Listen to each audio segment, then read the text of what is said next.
Assalamualaikum students. I am Kausar Hiran from Southern Business School, University of Southern Punjab, Bhutan.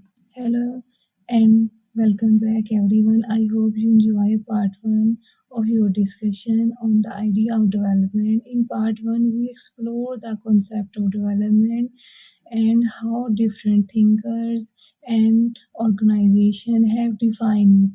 Now, in part 2, we will be continue our journey by driving deep into the meaning and classification of development and developed countries, and then we will explore their common characteristics.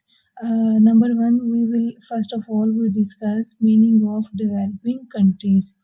When we say developing countries, we were referring to nations that are still in the process of improving their economic, social, political, and conditions. These countries are often marked by lower income level, a limited industrialization, and challenges in health, education, and infrastructure. Think it as being on the journey toward higher living standards, but not quite there yet. For example, Pakistan, Bangladesh, India, and are often classified as developing countries in South Asia. Kenya, Nigeria represent developing countries in Africa.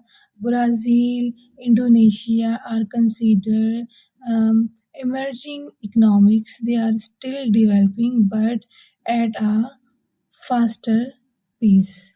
So, developing countries are not underdeveloped, a term that now outed, but rather nation in transition, starving for progress in multiple dimensions of life. What is the classification of developing countries? Different organizations and scholars classify developing countries in various ways. Let's look at some key classifications. Number 1, by income. World Bank classification. Low income countries, LIC, lower middle income countries, upper middle income countries. Number 2, by Human Development Index. Countries are grouped into low, medium, high, and very high human development categories based on health, education, and income indicators. For example, Nigeria has a low HDI while Sri Lanka falls under a high HDI. Number 3, biostructural characteristics. Least developed countries, countries with extreme poverty, weak infrastructure, and heavy dependence on agriculture. For example, Nepal. Emerging economics. Developing nations with rapid industrialization and growing influence in world trade, that is India, Turkey, and Brazil. Number 4, by geographic regions. South Asia, South Sub-Sahara Africa, Latin America, Middle East, and North Africa. South Asia, for example.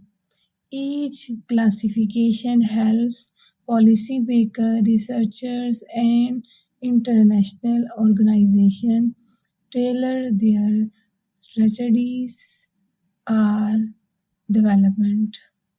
Common characteristics of developing countries.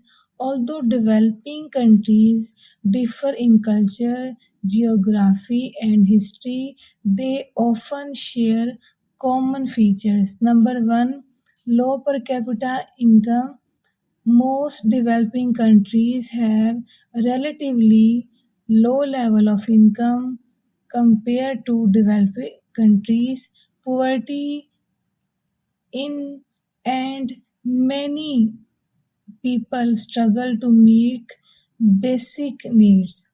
Number second, higher population growth.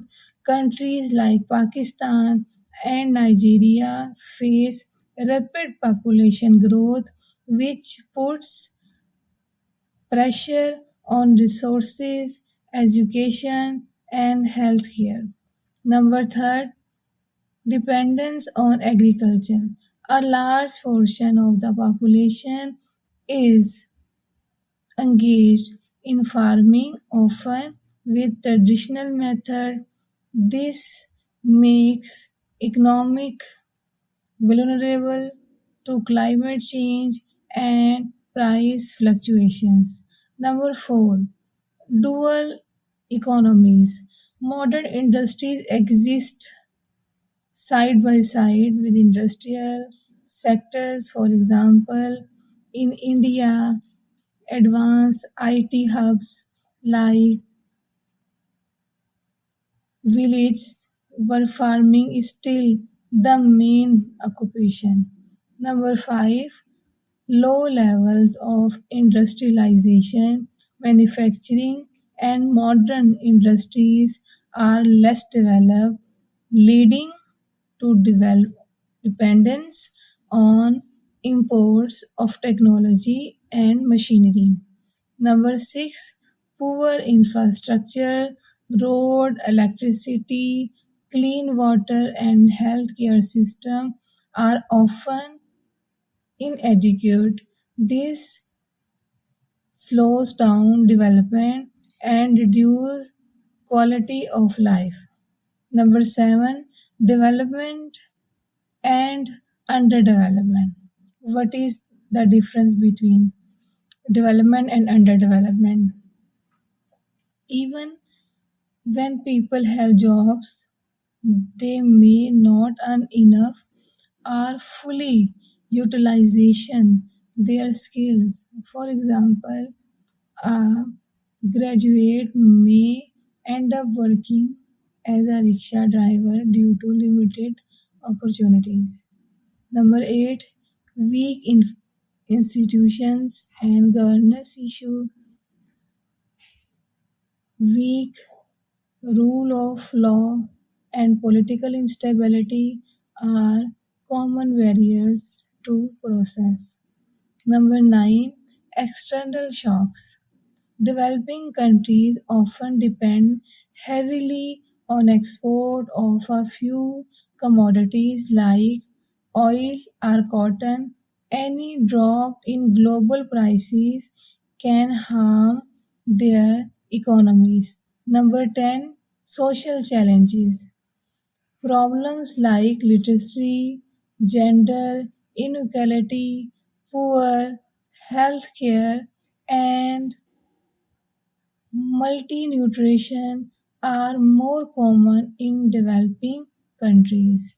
By understanding these characteristics matters, understanding these common features helps international organizations, policymakers, and future managers like you design better development planning. For instance, number 1, if a country has higher population growth, investment, and in family planning and education become crucial. Number second, if it is dependent on agriculture, policies should encourage diversification into industry and services. So, to warm up, we have seen that developed countries are nations in transaction starving to improve living standard, reduce poverty, and achieving sustainable growth. We explore how they are classified by income, human development, and structural factors. and we identify common challenges such as low income, dependence on agriculture, weak infrastructure, and governance issues. As future leaders, researchers, and policymakers, it is important to go beyond the labels and look closely at the unique conditions of each developing countries. Only then can effective solution be created. In our next session, we will explore forward to discuss planning for development, exploring how nation can overcome these challenges and more towards prosperity. And at the next section, we will discuss the main economic issue of Pakistan, that is agriculture. What is agriculture sector, agriculture policy, agriculture importance, its objectives.